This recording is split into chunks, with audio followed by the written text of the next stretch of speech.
जी अमरदीप और उनके बच्चे का शव यहाँ पे मिला है, पत्नी का और बच्चे का, और वो खुद घायल मिले। क्या कुछ मामला है, किस तरीके से पूरा वाकया घटा है?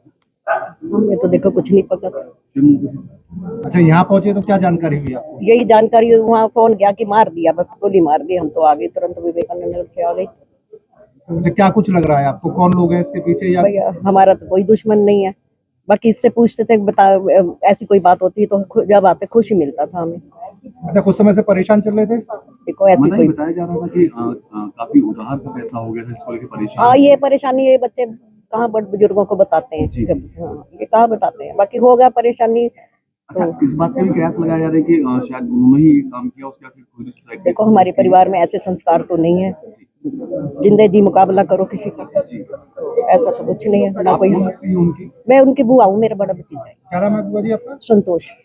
अच्छा, वही घर में कौन था इस समय? ये तीनों मियाँ बीबी थे, बस बच्चा था।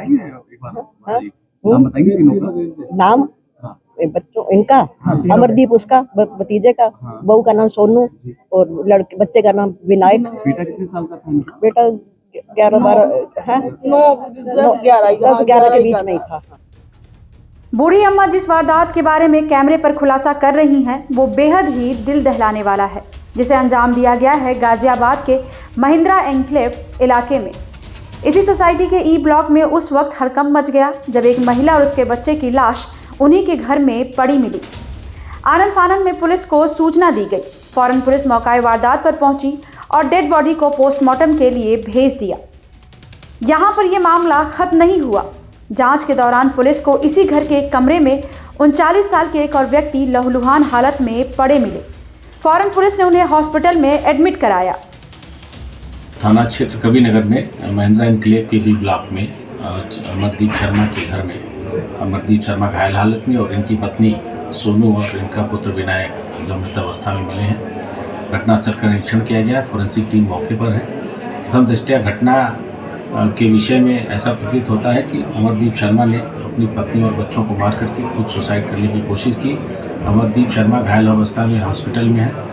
अर्ध चेतन अवस्था में वो कुछ बातें स्वीकार भी कर रहे हैं। एक सुसाइड नोट भी मिला है रजिस्टर में, और उसमें उन्होंने अपने पत्नी बच्चों को मार करके क्षमा मांगते हुए अपने सुसाइड करने की बात लिखी है। साक्ष्यों का विश्लेषण किया जा रहा है और वैधानिक कार्रवाई कराई जा रही है।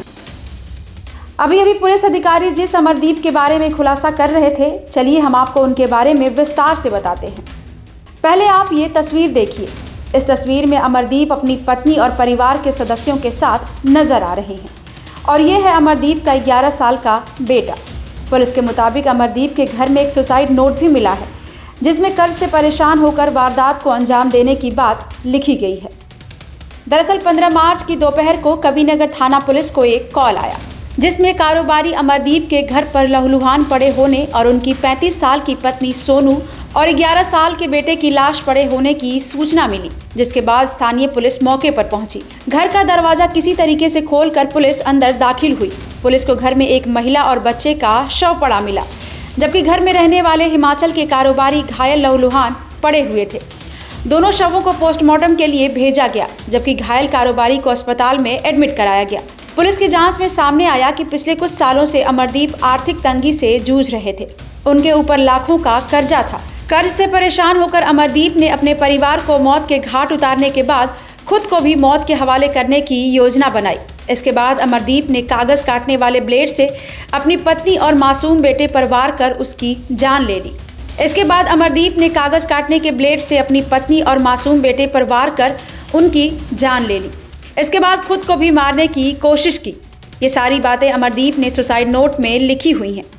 पुलिस से मिली जानकारी के अनुसार कारोबारी पिछले कई दिनों से इस खौफनाक प्लान पर काम कर रहा था। हालांकि ऐसा कदम उठाए जाने पर खुद कारोबारी के परिवार को ही यकीन नहीं हो रहा। आपको बता दें कि अमरदीप इस वक्त अस्पताल में अर्ध बेहोशी की हालत में है। उन्होंने वारदात को अंजाम देने की बात भी कबूल कर ली है। फिलहाल पुलिस इस मामले की जांच में जुटी हुई है। ब्यूरो रिपोर्ट, क्राइम तक।